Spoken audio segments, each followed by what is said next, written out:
Hello everyone and welcome to the Bihar Teachers History Makers मेरा mobile मेरी शिक्षा। जैसा कि हम चैप्टर क्लोथ्स यानी कपड़ों के बारे में पढ़ रहे थे, हमने देखा पिछले क्लासेस में कि कपड़े क्यों आवश्यक है हमारे लिए और हम कपड़ों को किस तरीके से पहनते हैं, किन किन ओकेजन्स में पहनते हैं और क्लोथ्स हमें कैसे इफ़ेक्ट करते हैं। चलिए इसी सीरीज़ में हम आगे बढ़ते हुए देखते हैं टाइप्स ऑफ फाइबर्स यानी तंतुओं के प्रकार। ये तंतु क्या होते हैं? जो कपड़े हम पहनते हैं वो बिल्कुल बारीक बारीक तंतुओं से मिलकर बने होते हैं और ये तंतुएं या फाइबर्स हमें अलग अलग माध्यम से मिलते हैं। कुछ प्लांट सोर्स यानी पौधों से मिलते हैं, कुछ एनिमल सोर्स यानी जानवरों से मिलते हैं और कुछ कृत्रिम रूप से जो रासायनिक अभिक्रियाओं द्वारा बने होते हैं यानी केमिकल रिएक्शन से बने होते हैं। तो आइए हम देखते हैं टाइप्स ऑफ फाइबर्स में जो बेसिक टू टाइप्स है। ये दो प्रकार है, नेचुरल फाइबर्स यानी प्राकृतिक तंतु एंड सिंथेटिक फाइबर्स यानी कृत्रिम तंतु। प्राकृतिक तंतुओं में हम देखते हैं ये पौधों के नाम हैं, कॉटन, जूट, फ्लैक्स। कॉटन यानी कपास के पौधे, जूट को जूट ही बोलते हैं हिंदी में भी और फ्लैक्स को हम सन बोलते हैं।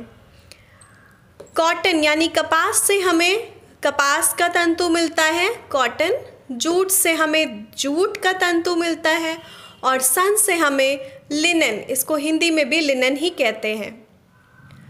और इनको बुन करके वापस से वस्त्रों का निर्माण होता है यानी क्लोथ्स बनते हैं। तो ये तीन जो हैं कॉटन, जूट और लिनन, ये आते हैं प्लांट फाइबर्स यानी जो हमें पौधों से मिलते हैं। नेक्स्ट हम देखते हैं वुल यानी ऊन और सिल्क यानी रेशम। ऊन हमें विभिन्न प्रकार के बड़े बालों वाले जानवर जैसे भेड़, बकरी, ऊँट, याक जिनके रोए बड़े बड़े होते हैं उनसे प्राप्त होता है। ये हमारे बॉडी को, हमारे शरीर को गर्माहट प्रदान करता है और जाड़े के दिनों में इनसे बने वस्त्र हम पहनते हैं, चाहे वो ऊनी स्वेटर हो, जैकेट हो, जो भी हो। आगे हम देखते हैं रेशम या सिल्क। रेशम के कीड़े होते हैं। वो रेशम के कीड़े कुछ पत्तों पर, खास प्रकार के मलबरी के पत्तों पर, शहतूत के पत्तों पर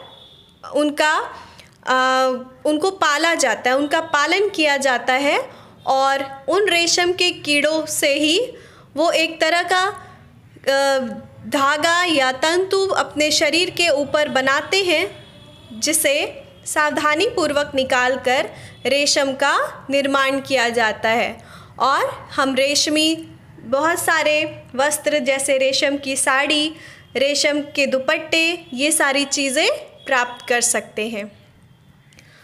आगे आते हैं हम कृत्रिम रूप से जो पाए जाते हैं तंतु उनके बारे में यानी सिंथेटिक फाइबर्स।